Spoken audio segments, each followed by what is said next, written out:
Audio Jungle. Audio Jungle.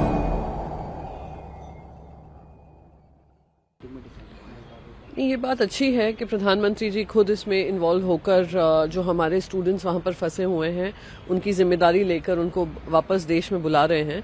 पर साथ ही साथ ये भी ध्यान में रखना जरूरी है कि एडवाइजरी जब हमने फर्स्ट टाइम इशू की थी तब तक तो अमेरिकन सिटीजन्स जो थे अमेरिका ने इवैक्यूएट कर दिए थे और पहली फ्लाइट हमारी 22 तारीख से शुरू हुई थी।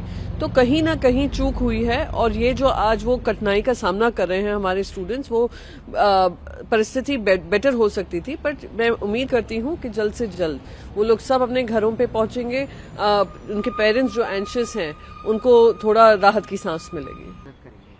नहीं, बहुत अच्छा है, नेबरिंग कंट्री की मदद करें और दूसरे लोगों को भी बचाने का काम करें। पर सबसे ज्यादा प्राथमिकता अभी हमारे खुद के स्टूडेंट्स और उनके इतने सारे वीडियोस सामने आ रहे हैं, हम सब गवाह हैं किस तरीके से उनके सामने दिक्कत आ रही है, ना खाने के लिए है ना पीने के लिए है, हॉस्टिलिटीज बढ़ती जा रही हैं, तो उनका खास ध्यान रखा जाएगा। और ह्यूमैनिटेरियन एड मैं मानती हूँ यूक्रेन के लिए इस समय पर उनकी जितनी सहायता की जाए उतनी कम है, क्योंकि वो एक छोटा देश है और उस पर इतना रशिया की पूरी आर्मी लगी हुई है, तो पूरा समर्थन देना लाजमी है। नहीं, बिल्कुल अच्छी बात है। मोल्डोवा से भी जा रहे हैं, यूक्रेन से, पोलैंड से भी जा रहे हैं, हंगेरियन बॉर्डर से भी जा रहे हैं।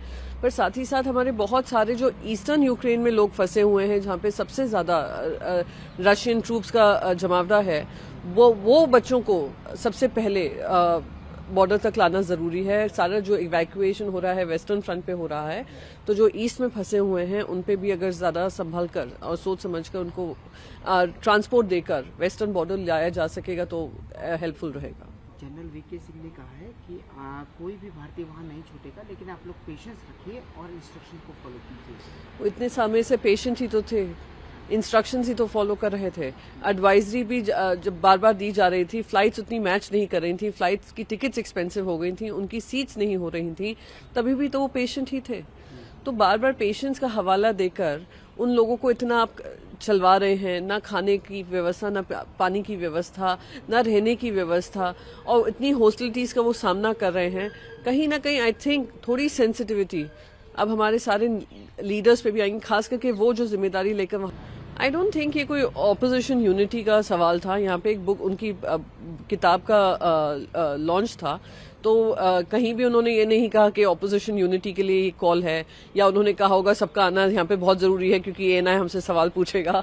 तो मैं बस यही कहूंगी कि इनॉग्रेशन था, बुक लॉन्च हुआ है, इसमें ज्यादा कनेक्शन ढूंढना मैं कहती हूँ गलत होगा इस समय पर। किस संदर्भ में कहा है मुझे पता नहीं है, पर यह बात तो सच है कि जिस तरीके से तमिलनाडु की जनता भी प्रधानमंत्री मोदी जी के बारे में बोलती हैं कि वो 1 nation 1 language, 1 nation 1 tax, 1 nation 1 ration card, ऐसे काम करते हैं, 1 नेशन 1 इलेक्शन करते हैं, तो वो सारे स्टेट्स जो यूनियन ऑफ स्टेट्स हैं उनको आप दरकिनार कर 1 आइडिया करना चाहते हैं। पर India has made up of many ideas, और बहुत सारे राज्य हैं। जब सरदार वल्लभ भाई पटेल जी ने सारे स्टेट्स को इंडिया से के साथ जोड़ा था और जब संविधान बना था तो ये बाकायदा कहा गया था कि सारे राज्यों को और टोटल इंडिपेंडेंस मिलेगा to follow their culture, their language. पर यहाँ पर हम देख रहे हैं किस तरीके से आए दिन उस पर हमला होता है फेडरल स्ट्रक्चर पर।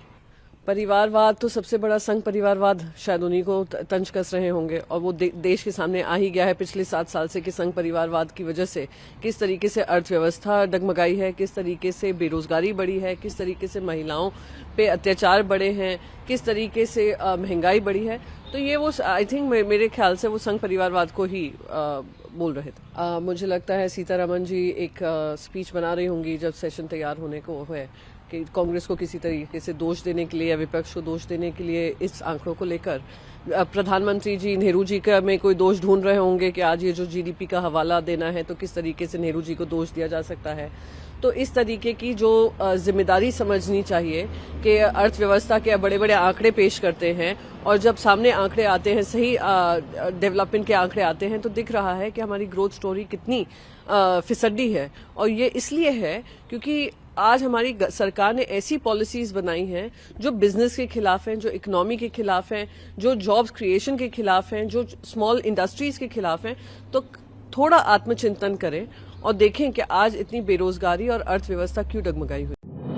है